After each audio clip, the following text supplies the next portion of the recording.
Microfilm.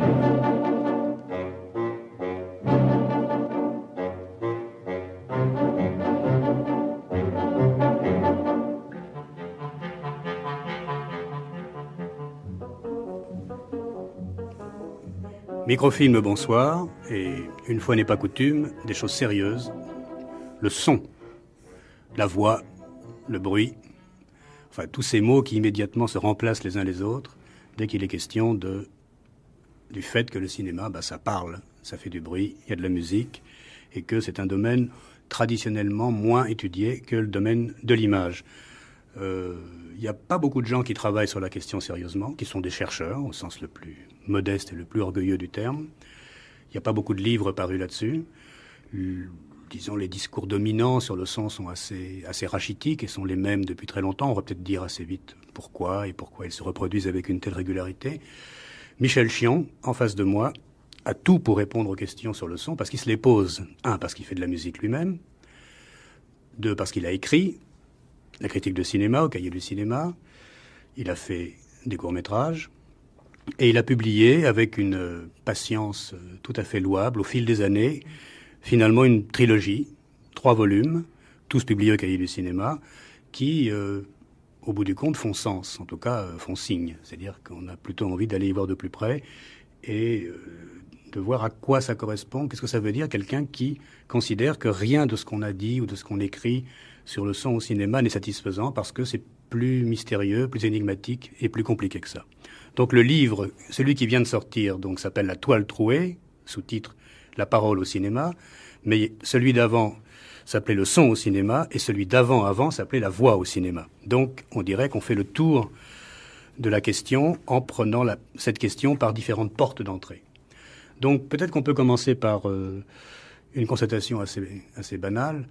Il n'y a pas beaucoup de réflexion sur le son et en même temps, dans le cinéma qui se fait en ce moment, dans les médias de manière générale, enfin dans la télévision, les clips, tout ça, on vit dans un univers extrêmement sonore, extrêmement sonorisé, extrêmement bruité.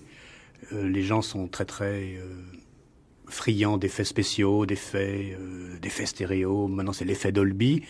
Et on a le sentiment que les gens veulent avoir une sorte d'hyper-réalisme sonore. Enfin, on vit dans un monde sonore. On tolère pas très bien les plages de silence ou quand ça parle seulement. Et puis, en même temps, on s'interroge pas beaucoup. Donc, je reste, Michel, que tu dises comment toi tu vois cette sorte de généralisation de la sonorisation du monde et puis le côté un peu éthique, sans H, de la réflexion sur le son. Oui, moi c'est une question que je me pose aussi. J'ai l'impression qu'il y a une forte résistance des gens qui vivent dans le son et qui veulent penser que la télévision c'est de l'image, alors que c'est évidemment beaucoup du son, que c'est une radio plus de l'image. Il y a une forte résistance à dire quelque chose, à circonscrire quelque chose. C'est une résistance d'ailleurs qui a été constatée même déjà il y a 20 ou 30 ans. Il y a quelqu'un qui s'appelait Pierre Schaeffer qui a fait tout un énorme travail sur la description des sons, sur le fait de repérer quelque chose dans l'écoute et de définir un objet sonore, de faire du son un objet. Et ce travail-là a été très peu reçu et très occulté. Et je me demande à quoi tient cette résistance. Je crois que sur le son en France, les gens ont un discours tout à fait bien pensant et déculpabilisant qui consiste à dire il ne faut plus que ça soit le parent pauvre, il faut le traiter à égalité. Mais ensuite, c'est un slogan de ce genre. Mais une fois que c'est dit, c'est terminé. On ne veut plus tellement y aller voir, je crois. Et moi-même, je n'ai pas spécialement de réponse à la question pourquoi.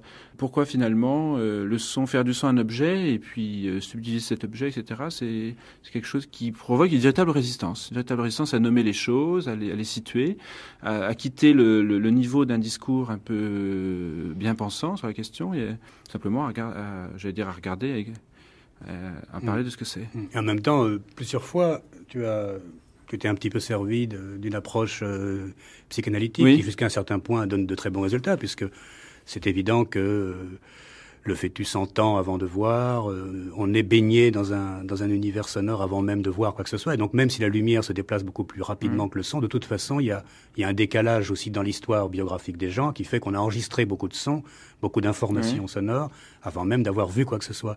Donc il y avait cette possibilité de dire si le son est le parent pauvre théorique ou si on se contente de discours si faibles à son égard, c'est parce que ça fait un peu peur, parce que ça nous renvoie à quelque chose d'archaïque. Le son dans le ventre maternel et puis après le son dans la salle de cinéma. Il y a des gens qui ont fait toutes ces métaphores dans les années 60-70. Ça marchait bien, la caverne de Platon à l'époque. Et puis, t'en es où aujourd'hui par rapport à cette approche-là? Par rapport à l'approche du son, Oui.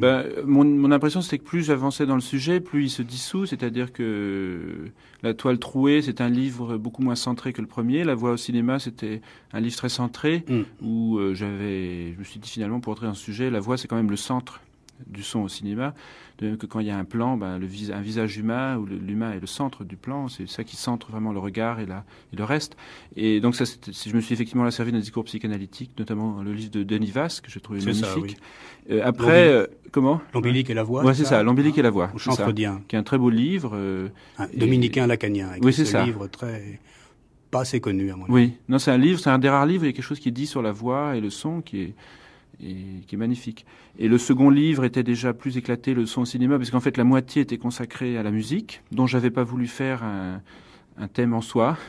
D'abord parce qu'il y a déjà beaucoup de livres dessus, et puis la musique au cinéma, c'est un peu une planche pourrie comme sujet. Je crois qu'en fait, quand on essaie de parler de la fonction de la musique au cinéma, ça veut pas dire grand-chose. Elle a toutes les fonctions possibles, elle sert à absolument tout. Je trouve que c'est une machine, un appareil universel. La musique, ça peut aussi bien ponctuer, dessiner, représenter. Ça a toutes les fonctions possibles, ça n'en a pas une. Et donc finalement, parler de la fonction de la musique au cinéma, je trouve que c'est un mauvais sujet. Et c'est un sujet en plus très encombré de choses culturelles, c'est-à-dire de préjugés culturels sur la bonne et la mauvaise musique. Mais enfin, donc ça faisait la moitié de ce sujet-là, de ce livre-là sur le son au cinéma. L'autre moitié était constituée d'une réflexion sur ce qu'on appelle la bande-son, essentiellement pour dire qu'il n'y en a pas. C'est-à-dire que dans le schéma général là, que je développe encore dans le 3e volume, c'est qu'en fait, il y a une image, parce qu'il y a un cadre d'image, mais les sons du film n'ont pas un cadre sonore. Il n'y a pas de contenant sonore des sons, comme il y a un contenant, disons, visible des images, qui est un lieu de l'image. Et finalement, c'est pluriel, et tout ça se répartit tant bien que mal, et par rapport à ce qu'il y a dans l'écran. Et en fait, c'est pluriel, et les sons du film, j'ose dire, ils font bande à part, tous les uns par rapport aux autres. Et il n'y a pas d'unité à ce niveau-là. C'est pour ça, donc, ce livre-là, j'étais plutôt contre l'idée de bande-son, qui est bien pratique, parce que je trouve quand on parle de bande-son, on a l'impression qu'on fait une fleur au son, puisqu'on lui donne un peu, voilà ton espace, occupe-le. Et en fait, lui, il n'en a pas un de ce type-là, en tout cas, sur ce modèle-là. Et cette idée de bande-son est tout à fait, à mon avis, copiée sur l'idée de l'image. D'ailleurs, c'est tout à fait frappant à quel point on parle facilement d'image et de son. Oui. Et sans s'en rendre compte, on rentre dans le vocabulaire des techniciens. Oui, c'est ça. C'est-à-dire qu'il n'existe d'image à proprement parler que pour celui qui, sur une table de montage, sait ce que c'est qu'un photogramme ou coupe. Il n'existe de son que pour celui qui écoute en auditorium. Dans la perception des films, il y a l'envie de voir, il y a l'envie d'écouter, il y a ce qu'on trie immédiatement, il y a toute une phénoménologie bien plus compliquée. Et on parle peut-être un peu de vision, mais on parle jamais d'écoute. Or, l'écoute, c'est pas un phénomène qui se passe seulement dans le film, ça se passe également avec le spectateur. Donc, je crois que ça arrange tout le monde, de même que l'horrible mot audiovisuel, qui est pire encore, de parler d'une chose qui est une expérience vécue par plein de gens, dans les termes même des techniciens. Oui, c'est ça. Oui, c'est un discours techniciste actuellement, où je crois qu'on confond le cinéma avec ses supports matériels. Et donc, dans le 3e volume, effectivement, le titre est encore plus général. C'est sous-titré La parole au cinéma, mais en fait, ça constitue qu'un tiers du livre. Le reste est soit sur les questions du rendu, c'est-à-dire du simulacre, du cinéma en tant que simulacre, sur lequel j'ai envie de travailler plus tard, et où là, je crois que la distinction son-image n'a pas tellement de sens, en fait.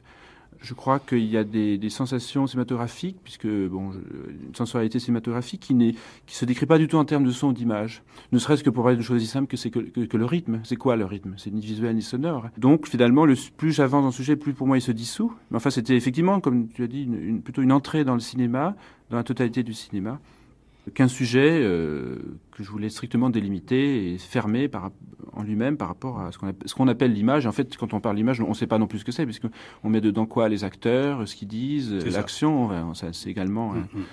Alors, ce qu'on pourrait dire simplement, c'est que selon les périodes ou les moments dans l'histoire du cinéma et dans l'histoire tout court, il y a une partie du son qui apparaît plus importante que d'autres. Par exemple, il y a des pages très intéressantes dans ton livre sur la différence fondamentale, on pourrait dire presque ontologique, entre le cinéma français et le cinéma italien.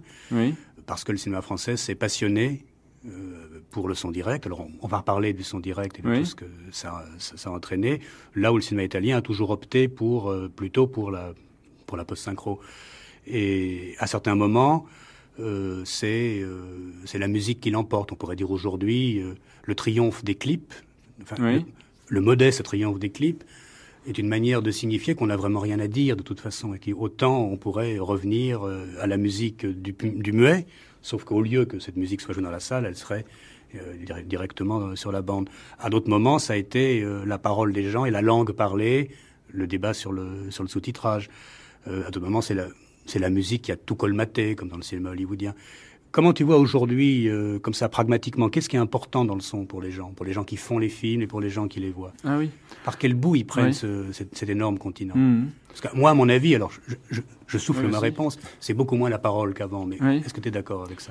Moi, j'ai l'impression, oui, j'ai pas réfléchi comme ça, j'ai l'impression que oui, j'ai l'impression qu'il y a deux choses, qu'il y a effectivement la musique, c'est-à-dire le clip permet de revenir au cinéma muet, libère l'image, dans la mesure où ce qu'a apporté la parole synchrone au début, c'était quand même le temps réel, c'était vraiment la réalité, je veux dire, la linéarité du temps, le passé, le présent, le futur, etc. Et que dans le cinéma muet, on sait bien que 4 plans qui succédaient n'étaient pas forcément 4 plans qui correspondaient à une succession dans l'ordre du récit. Ça pouvait être, le temps était beaucoup plus élastique comme dans un roman. Et donc la parole synchrone a amené ça. Et aujourd'hui, le clip, on sait que c'est une synchronisation globale. C'est comme quelque chose qui est boutonné de temps en temps. Et donc, à l'intérieur de cette synchronisation globale, avec de temps en temps des repères de synchronisation dans un clip, le temps est libre. Et ça libère l'image. Et je crois, c'est pour ça qu'il y a dans les clips des choses magnifiques visuellement, une invention qu'on retrouve libéré, et comme au cinéma muet. D'autre part, je pense qu'il y a le côté du simulacre, c'est-à-dire la sensorialité et beaucoup de choses sur le son. Moi, ce qui m'a frappé dans Le Dernier Empereur, c'était des sons qu'autrefois que le cinéma ne faisait entendre que de manière abstraite. En fait, le grand élément de la bande sonore, pour employer le mot au sens technique, là, qui est quand même resté très longtemps étouffé et pas très présent, c'est les bruits. Parce qu'une bande son, les sons d'un film il y a 20 ou 30 ans, c'était comme essentiellement la parole et de la musique. Les bruits étaient plus comme un code abstrait. Les bruits de pas, les bruits de porte, etc., c'était plus n'importe quel bruit, il suffisait de faire tic-tac, tic-tac, je veux dire, en synchrone avec les bruits de pas, ça suffisait. C'était même pas la peine qu'il y ait le son des bruits. À mon avis, c'est plus un code qu'un simulacre. Et je pense au niveau du simulacre, il y a aujourd'hui des tas de choses qui se passent, des frottements, des bruits qui font exister des corps, mais évidemment, ça se passe comme d'habitude, c'est-à-dire que souvent, on les perçoit pas en tant que simulacre sonore spécifiquement, mais ça projette sur l'image ça donne aux objets dans l'image une consistance, une présence, un rythme, etc., qui est ce que j'appelle la valeur ajoutée et qui a l'air de sortir de l'image. Et je pense qu'à ce niveau-là, il y a des choses assez étonnantes parce que ça change le cinéma aussi au niveau du temps. On est beaucoup plus sur le fil du présent, moi je trouve de plus en plus, notamment par le son, parce que l'oreille fonctionne avec une rapidité extraordinaire pour déceler des tout petits mouvements de son qui sont dans les aigus, et au niveau de l'espace également. Je pense qu'au niveau du simulacre, c'est-à-dire ce qui était une dimension importante du cinéma au début, par exemple, il y a des gens au début du cinéma qui sont passionnés pour la différence entre 24 et 40 images secondes, pour la taille de l'écran, etc. C'est des choses qui ont été oubliées. Ce sont des choses aussi auxquelles les jeunes cinéastes aujourd'hui ne s'intéressent pas du tout, je crois, en France, je veux dire. C'est-à-dire, ils prennent le cinéma tel qu'il est à 24 images secondes et même le Dolby ne les intéresse pas en France, je veux dire. Et moi, ça m'intéresse beaucoup par contre. C'était la vocation du cinéma au simulacre, c'est-à-dire une imitation de la réalité qui est en même temps pas une vraie imitation, c'est bien. Tu as écrit un livre sur Tati. Oui. Bon, Tati, c'est un des très grands inventeurs dans le cinéma et pas seulement français. Et c'est quelqu'un qui, sur le son, a eu très très vite des intuitions assez géniales. Est-ce que tu peux en parler un peu? Ce qui m'a frappé chez Tati, c'est quand j'ai commencé à travailler pour faire un livre dessus, je me suis posé des questions que je ne m'étais pas posées avant. C'est qu'en fait, j'ai trouvé qu'il n'avait pas d'imagination sonore. Ça m'a frappé dans Playtime, c'est-à-dire que le son n'était pas utilisé dans le registre de l'imaginaire, alors qu'il est souvent dans ce registre. Mais par contre, ce qui était beaucoup plus important, c'était l'articulation, c'est-à-dire beaucoup plus important que le timbre d'un son, que j'ai lu qui est complètement abstrait, qui est presque électronique. Des fois, c'est le rythme. Et je trouvais que le son lui servait beaucoup à établir des rythmes, des vaguelettes, etc., qui étaient vraiment comme un code. C'était comme si tout le son chez lui, encore plus que l'image, est susceptible d'être codé.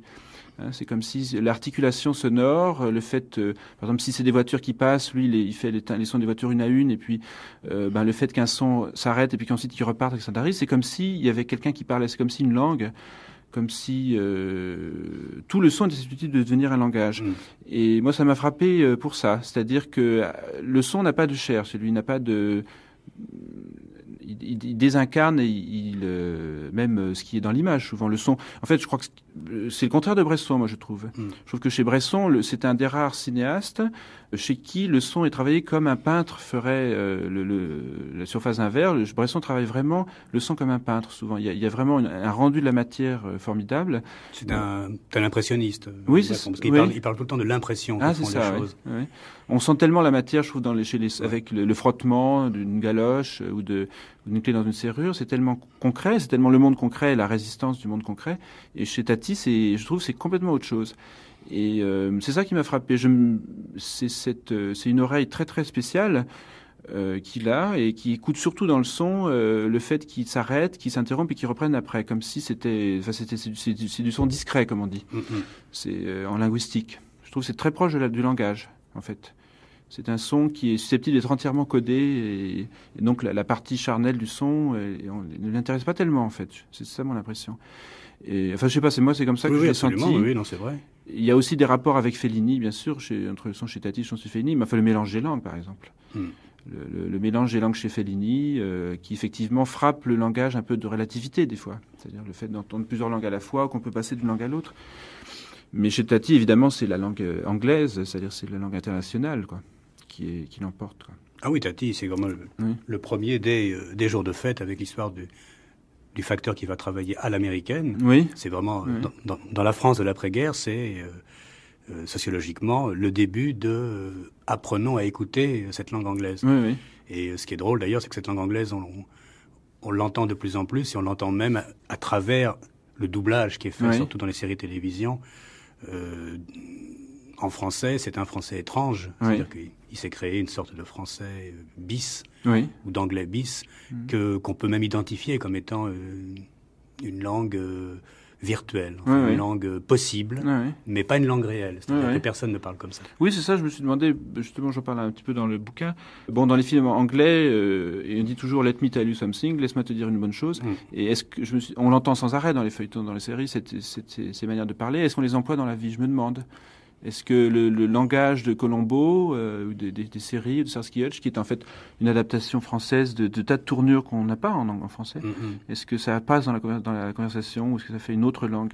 C'est-à-dire qu'il y a quelque chose que tu dis dans le livre et qui me paraît très, très convaincant, quoique terriblement simple, c'est que dans le cinéma américain, on a très très souvent raconté des histoires de gens dont le problème, dans l'histoire, dans la fiction, c'était de communiquer. C'était de communiquer des informations, des renseignements, soit par rapport à la guerre, soit par rapport à l'action, mais aussi dans Ford, on communique la loi, le code civil, la Bible, on communique ses convictions. Et ce que très souvent les Français prennent pour de l'efficacité scénarique ou pour des histoires formidablement bien racontées et pas bavardes, car les Français pensent toujours que le cinéma américain n'est pas bavard alors qu'il parle tout le temps, c'est parce que cette parole américaine est une parole qui veut communiquer quelque chose, qui veut être transitive, qui ordonne quelque chose, qui est un peu de l'ordre du discours, au sens discours, je fais un discours. Ce qui fait mieux ressortir par contraste à quel point les Français, et donc surtout les gens de la nouvelle vague, mais même avant eux, ont essayé de faire avec le son quelque chose qui, plus ça va, plus moi me paraît totalement particulier, totalement singulier. Je dis ça parce qu'au moment de la nouvelle vague, et très vite après, donc dès le moment où le son synchrone a été possible, donc pas au tout début. Tous les cinéastes français, au moins les plus intéressants, ont tous tenté des choses en allant vers une limite même, avec le son direct. Comment tu vois ça, toi, avec le recul, vu que tu as beaucoup moins sacrifié que d'autres dans les cahiers du cinéma à cette sorte de culte du son direct? C'est lié, je crois, aussi au fait que mes lacunes, au fait que je connais mal la nouvelle vague, ou que je l'ai vu très tard, ou que j'ai même vu très tard un film de Stache, très tard, dans les films de Romer depuis longtemps, mais les films de Rivette très tard, etc. Et donc c'est une problématique que j'ai connue mal, et je suis pas très sensible. Je dois dire que c'était un peu de mes points où je suis un peu obtus peut-être, mais par exemple le travail que fait Rosier dans le film Mène-Océan, oui. Sur le langage, ça me reste un peu une énigme pour moi. Mm-hmm. Je suis sensible par exemple au fait que en France la question de l'accent était très importante, que c'est quand même frappant que dans ce pays-là la diversité des accents ne soit jamais reflétée, alors que dans l'Amérique c'est courant. Enfin, je veux dire, c'est très banal que chacun parle l'accent de sa région et que ça devienne un élément dramaturgique. En France, finalement, on n'a jamais surtout opposé que l'accent du Midi et que l'accent parisien, l'accent parigot, que maintenant l'accent du Midi fait un retour peut-être dans le cinéma avec Claude Berry et puis à la télé avec certains sitcoms ou la Calanque, tout ça, mais que y a une espèce comme ça d'abstraction. Enfin, ça me paraît un peu abstrait pour ça. Remarque qu'on pourrait effectivement aller dans ton sens en disant que si les Français se sont tellement intéressés au son direct, donc à une sorte de singularité unique comme ça, de ce qui est dit au moment où c'est dit, avec y compris avec les hésitations, etc. C'était une façon de suppléer à quelque chose qui avait déserté la culture française et la langue française, qui était d'accueillir des langues minoritaires à l'intérieur du français. Je pense que c'est ça qui explique par exemple quelqu'un comme Eustache, qui avait un formidable accent du Midi, qui lui était resté, a fait peut-être le plus beau film documentaire sur le parler parisien, avec La maman et la putain, par exemple. Comme si, après Pagnol, on avait décidé que c'était plus une matière noble et qu'on s'était rattrapé sur une sorte d'exactitude exacerbée. Enfin, bon, c'est une hypothèse que je lance comme ça, mais... Oui, j'ai du mal à situer ça. Ça me paraît être... Bon, il y a un côté littéraire évidemment chez certains. Je pense que Eustache, La maman et la putain, c'est un très très beau dialogue. D'ailleurs, j'ai lu le dialogue avant de voir le film et il est absolument magnifique. Je sais que moi je constate souvent, dans la côté pratique, que les Français ont plus l'idée et la religion du son direct, mais dans la pratique, pas tellement. C'est rares sont ceux qui vont jusqu'au bout de ça. Il y en a un, c'est Straub. Oui, voilà, c'est ça. Bon. C'est les seuls. C'est-à-dire que chez Straub, si quelqu'un arrive dans le champ de l'extérieur du champ, on entend ses pas avant qu'il n'arrive. Et quand il quitte l'image, on entend ses pas parce qu'il est dans l'immédiat hors champ. Donc évidemment, quand on voit par exemple un western américain à la télévision et qu'on voit avec quelle facilité les gens arrivent dans l'image, quittent l'image, dès le moment où ils sont plus dans l'image, ils n'existent plus du tout. Donc on pense pas qu'il y a un hors-champ, on pense qu'il y a un hors-image, ce qui n'est pas du tout pareil. Et c'est vrai que quand on a vu ce cinéma-là, quand on a vu beaucoup Straub, un peu Godard, enfin les gens qui ont travaillé, ou même Bresson dans cette direction-là, on regarde maintenant ce cinéma classique américain comme aussi codé et aussi étrange, mais pas plus naturel finalement, parce que on a quand même appris à accepter, sinon à écouter le direct, ou plutôt l'effet de direct. Oui, parce que Bresson il double par exemple. Bien Bresson sûr. en fait. Et non, c'est un problème qui me paraît un peu mystérieux en fait. J'ai l'impression que l'origine du son direct. Moi, ça m'a surtout intéressé, c'est là mes limites au niveau du simulacre, c'est-à-dire ça entraîne certaines perceptions de ce qui est sur l'écran. Parce qu'il y a une couleur, etc. Il y a une perception de l'instant qui est forcément différente. Prenons les autres, alors, parce que visiblement les Français ne t'inspirent pas. Non. Prenons les Italiens. Bon, il y a eu, par exemple, récemment, Fellini a failli faire un procès parce qu'on avait mal sous-titré son film, etc. Eux, ils ont un parti pris complètement différent. C'est d'ailleurs assez bizarre, puisque c'est les Italiens qui ont fait revenir, disons, le souci de la réalité dans l'après-guerre, au point que des films comme Paisa, tout ça, on a tendance à penser que c'était déjà du son direct, ce qui n'est évidemment pas vrai, alors que, y compris Rossellini, ils n'ont quasiment jamais utilisé, ou très très rarement, le son direct. Comment tu expliques cette autre option, l'option italienne? Bizarrement, j'ai l'impression que, quand le son était vrai, souvent c'est parce que le décor était faux. Je crois qu'on cite Renoir et il a fait Tony, c'est-à-dire des choses dans l'extérieur, mais souvent les films en son direct d'autrefois, c'est parce que le décor était faux qu'on pouvait donc concentrer le tournage sur la captation du son, sans intrusion, etc. Et c'est quand même lié au fait, je crois que historiquement, le son post-synchronisé est lié à la sortie des studios. Évidemment, à partir du moment où...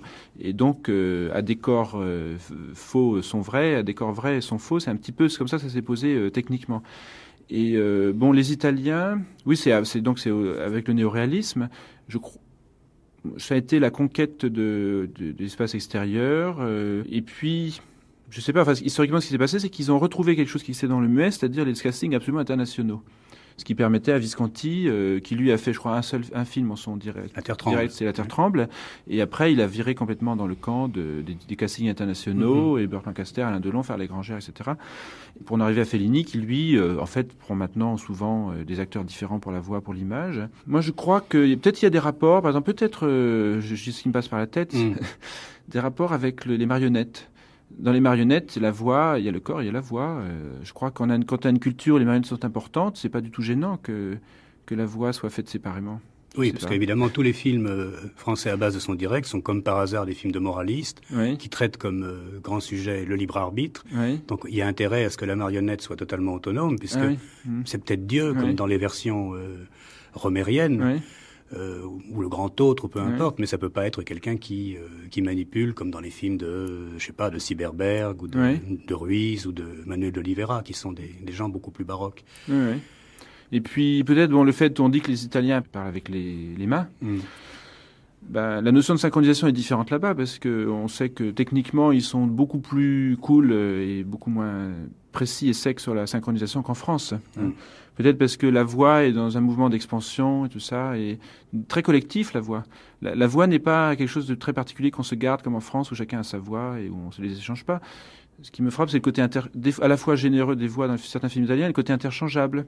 C'est-à-dire que, par exemple, les acteurs ont des fois des voix énormes dans les films italiens, mais quand ils sont dans une espèce comme ça de démesure ou de déclamation, ça pourrait être la voix de n'importe qui. C'est pas les timbres ne sont pas aussi caractérisés et signés des timbres des voix que dans les films français, par exemple, où nous, on a la voix d'Arletty, enfin un accent très particulier, c'est à elle seule. Je crois que la voix de Vittorio Gassman, la voix de Tony Aziz, ça n'existe pas tellement en fait. Ils ont eux-mêmes plusieurs voix, plusieurs registres. Je sais pas si je m'explique bien, mais je crois qu'on... Oui, je comprends bien, parce que les Italiens ont beaucoup plus fait confiance à l'acteur. L'acteur, s'il est bon, il a évidemment plusieurs voix. Les Français ont plus fait jouer des non-professionnels ou des semi-professionnels ou des gens dont c'est pas le métier, auquel cas il fallait faire avec leur voix. Chacun a sa voix. Chacun a la sienne, et c'est comme ça, et on fait avec, et même on travaille là-dessus d'une façon un peu perverse. C'est peut-être aussi une différence de statut de l'acteur, finalement, entre les deux pays.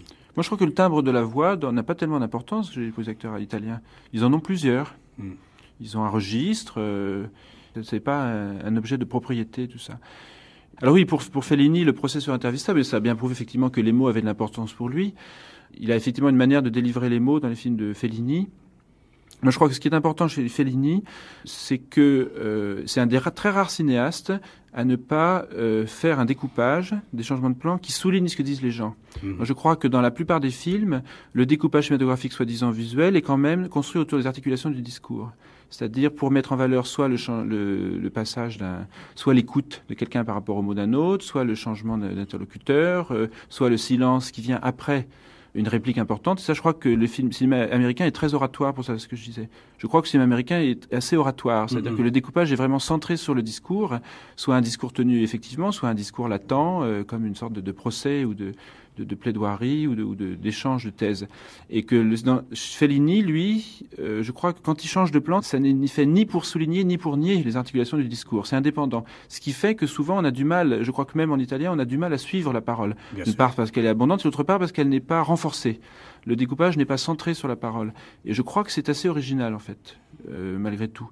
Mais ça, c'est quelque chose qui caractérise même chez les Italiens, je crois. C'est une espèce de dérive qui fait que le découpage ne renforce ni ne nie, parce que chez Godard, il y a des fois où par contre la parole est masquée, mais on l'écoute d'autant plus.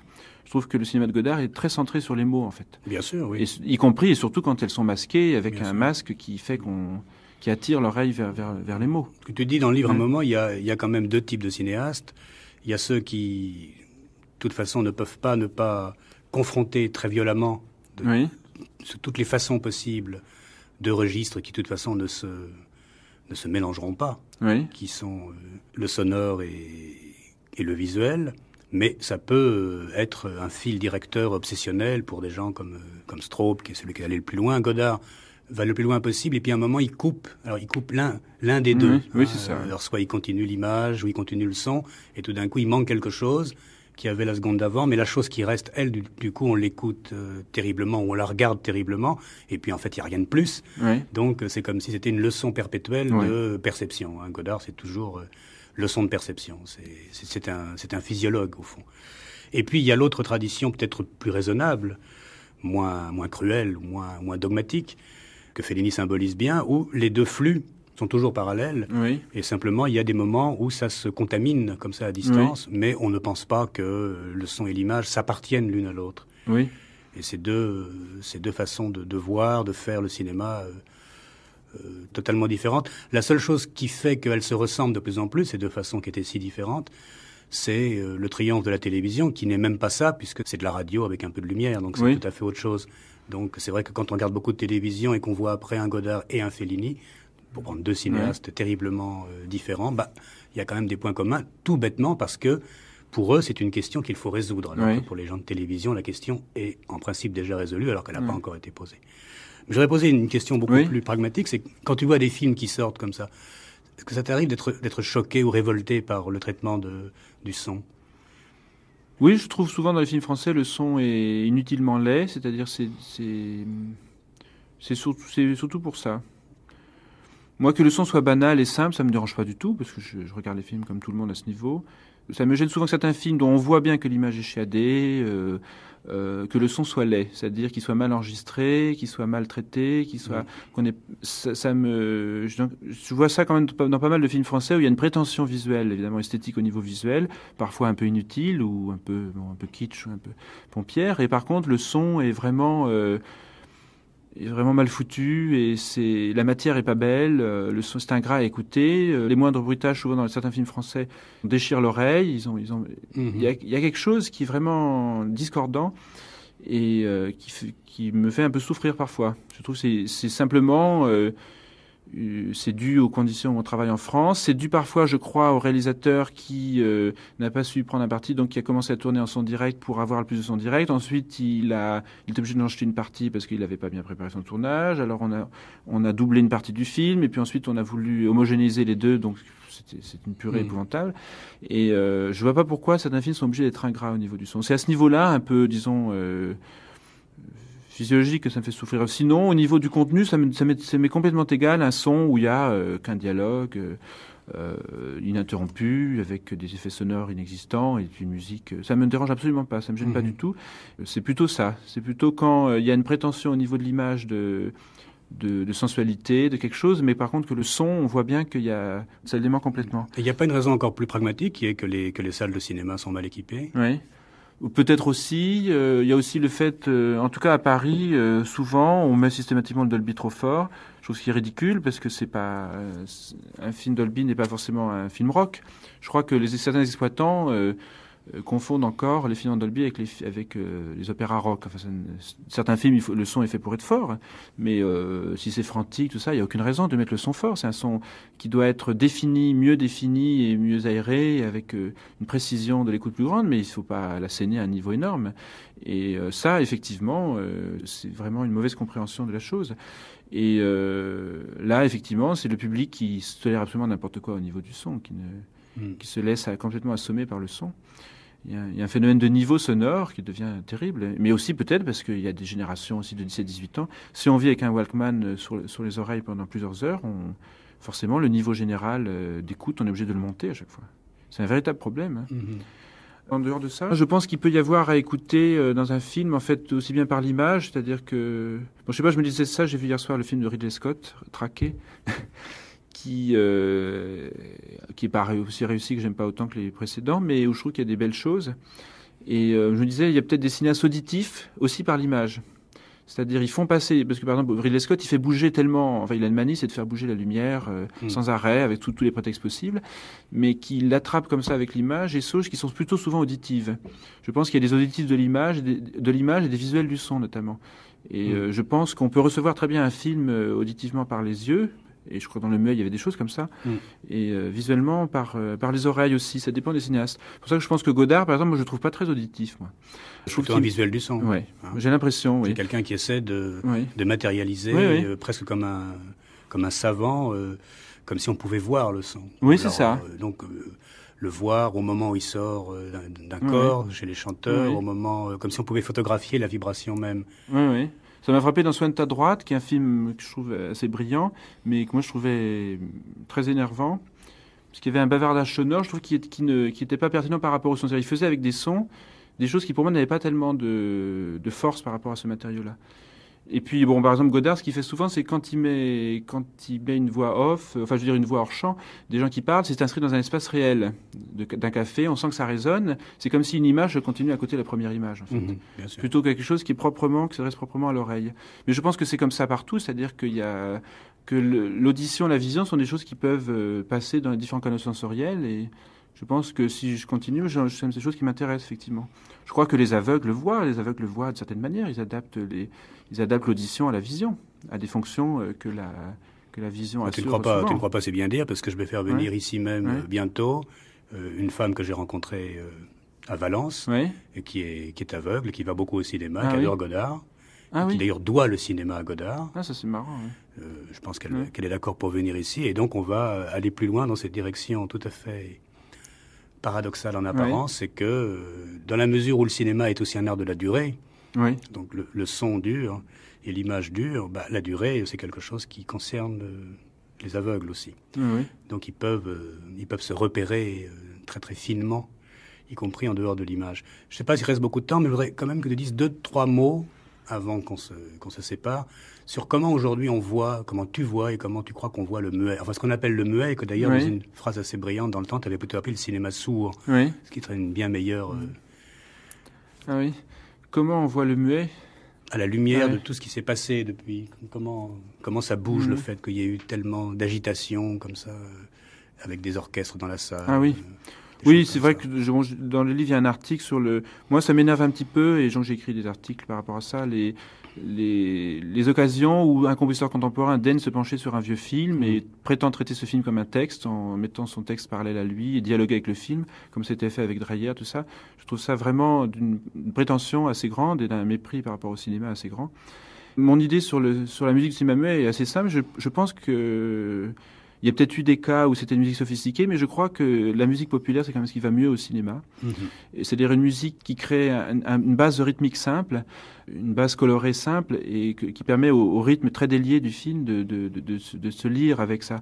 Je pense qu'effectivement, en France, c'est Langlois qui avait instauré cette habitude très... De ne pas faire de c'est pas Langlois, parce que je me rappelle. Ah oui, c'est pas Langlois. Moi, j'y étais. C'était au début de Chaillot, l'inauguration. Il avait fait venir un piano.